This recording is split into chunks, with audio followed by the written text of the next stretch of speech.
حضرت ابو عبیدہ بن الجراح حضرت عمر رضی اللہ تعالیٰ عنہ کے زمانے میں شام کے گورنر تھے، اور گورنر شام کا ان کو اس لیے بنایا گیا تھا کہ شام کا اکثر علاقہ انہوں نے فتح کیا تھا۔ اس وقت شام ایک بہت بڑا علاقہ تھا۔ آج اس شام کے علاقے میں 4 ممالک ہیں، یعنی شام، اردن، فلسطین، لبنان، اور اس وقت یہ چاروں ملک اسلامی ریاست کا ایک صوبہ تھا، اور حضرت ابو عبیدہ بن الجراح اس کے گورنر تھے، اور شام کا صوبہ بڑا زرخیز تھا، مال و دولت کی ریل پھیل تھی، اور روم کا چہیتا علاقہ تھا۔ حضرت عمر مدینے میں بیٹھ کر سارے عالم اسلام کی کمان کیا کرتے تھے۔ چنانچہ وہ ایک دفعہ معائنہ کرنے کے لیے شام دورہ پر تشریف لائے تھے۔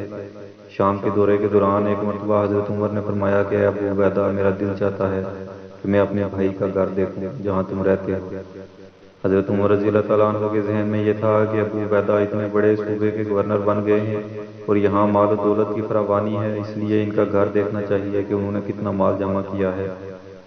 حضرت ابو عبیدہ بن الجراح نے جواب دیا کہ امیر المومنین، آپ میرے گھر کو دیکھ کر کیا کریں گے؟ اس لیے کہ جب آپ میرے گھر کو دیکھیں گے تو آنکھیں نچوڑنے کے سوا کچھ حاصل نہ ہوگا۔ تو حضرت عمر فاروق رضی اللہ تعالیٰ عنہ نے اصرار فرمایا کہ میں دیکھنا چاہتا ہوں۔ چنانچہ ابو عبیدہ امیر المومنین کو لے کر چلے، شہر کے اندر سے گزر رہے تھے۔ جاتے جاتے جب شہر کی آبادی ختم ہو گئی تو حضرت عمر رضی اللہ تعالیٰ عنہ نے پوچھا کہ کہاں لے کر جا رہے ہو؟ حضرت ابو عبیدہ بن الجراح نے جواب دیا کہ بس اب تو قریب ہے۔ چنانچہ پورا دمشق شہر جو دنیا کے مال و اسباب سے جگمگ کر رہا تھا گزر گیا۔ آخر میں لے جا کر کھجوروں کے پتوں سے بنا ہوا ایک جھونپڑا دکھایا اور فرمایا، اے عمر، میں اس میں رہتا ہوں۔ جب حضرت عمر رضی اللہ تعالیٰ عنہ اندر داخل ہوئے تو چاروں طرف نظریں دوڑا کر دیکھا، سوائے ایک مسلح کے کوئی چیز نظر نہ آئی۔ حضرت عمر رضی اللہ تعالیٰ عنہ نے پوچھا کہ ابو عبیدہ، تم اس میں رہتے ہو؟ یہاں تو کوئی ساز و سامان، کوئی برتن، کوئی کھانے پینے اور سونے کا انتظام کچھ بھی نہیں ہے، تم یہاں کیسے رہتے ہو؟ انہوں نے جواب دیا کہ امیر المومنین، الحمدللہ میری ضرورت کے سارے سامان میسر ہیں۔ یہ مصلح ہے، اس پر نماز پڑھ لیتا ہوں اور رات کو اس پر سو جاتا ہوں۔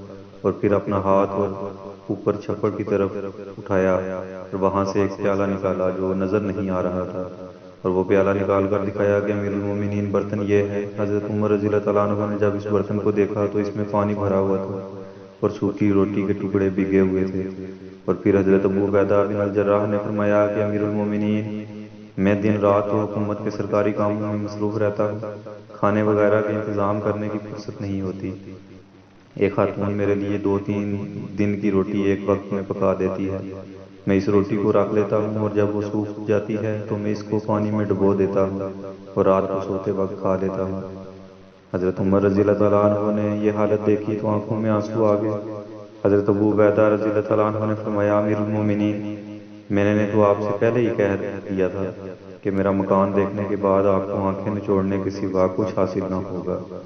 حضرت عمر رضی اللہ تعالیٰ عنہ نے فرمایا کہ اے ابو عبیدہ، اس دنیا کی ریل پھیل نے ہم سب کو بدل دیا، مگر اللہ کی قسم تم ویسے ہی ہو جیسے رسول اللہ صلی اللہ علیہ وسلم کے زمانے میں تھے۔